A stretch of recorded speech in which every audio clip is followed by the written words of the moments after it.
magandang umaga sa ating pong lahat. Ngayon po ay araw ng Miyerkules. Ngayon ay araw ng ating programang Letter from Our Lover. Dahil po ngayon araw na ito ay February 14. Dahil nga po dyan, ang aking mensahe na dadalhin sa inyo ay may kaugnayan sa pag-ibig. Pinamagatan ko po itong What is Love? Na hinango ko po sa 1 Corinthians Chapter 13, verses 4 to 7. Ganito po sinasabi ng NIV version. Love is patient, love is kind, it does not envy, it does not boast, it is not proud, it is not rude, it is not self-seeking, it is not easily angered, it keeps no record of wrongs. Love does not delight in evil, but rejoices with the truth. It always protects, always trusts, always hopes, always perseveres. Ganito naman sinasabi ng Tagalog version. Magandang balita, Biblia. Unang Korinto, Kabanata 13, talata 4 hanggang 7. Ang pag-ibig ay matyaga at magandang loob, hindi mainggitin, hindi mayabang, ni mapagmataas man, hindi magaspang pag-uugali, hindi makasarili, hindi magagalitin, o mapagtanim ng sama ng loob sa kapwa. Hindi ito natutuwa sa masama, sa halip ay nagagalak sa katotohanan.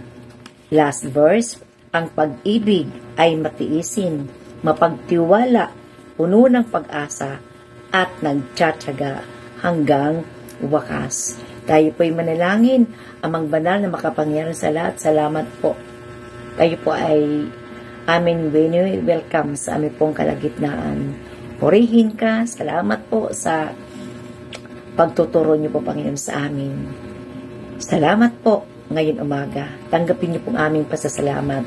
Papuri sa pangalan ni Jesus. Amen. Amen. Amen. Glory to God. Glory to Jesus. Marami na tayong nabasa patungkol po sa definition ng pag-ibig. Minsan sinasabi natin o nababasa natin, love is blind, love is beautiful, love is sweeter the second time around. Pero ano nga po ba ang sinasabi ng Biblia patungkol sa pag-ibig? Ano po bang ibig sabihin nito? At alam niyo po, ang ating kapatid na si Apostol Pablo ay naglakad ng isang napagaganda at napaka mapaghamon na kahulugan ng pag-ibig. Doon po sa ating pong binasa, binilang ko po 15 katangian ng kahulugan ng pag-ibig.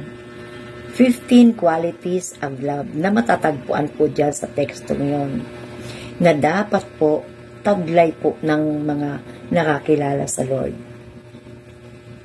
Amen? Binanggit na po doon lahat. Ano ang tunay na kahulugan ng pag-ibig? Sabi nga po doon, ang pag-ibig ay matyaga. Amen? Magandang loob. Hindi magagalitin. Hindi mainggitin. Amen? Hindi mapagmataas. Hindi nagtatanim ng galit sa kapwa. Hindi makasarili at iba pang katangian. So dapat taglay po ito ng mga nakakilala sa ating Panginoon.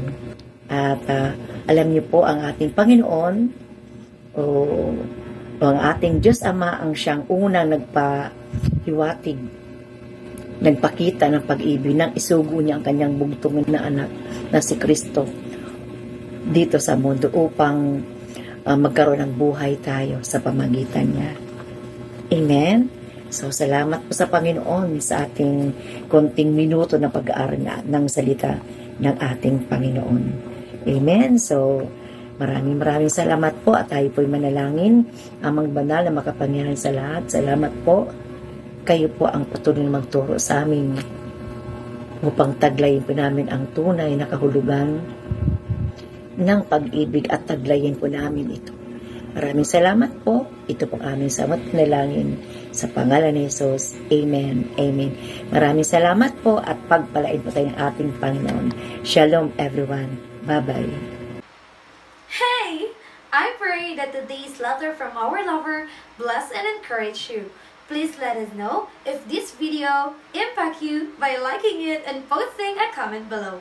Also, please subscribe for more inspiring content.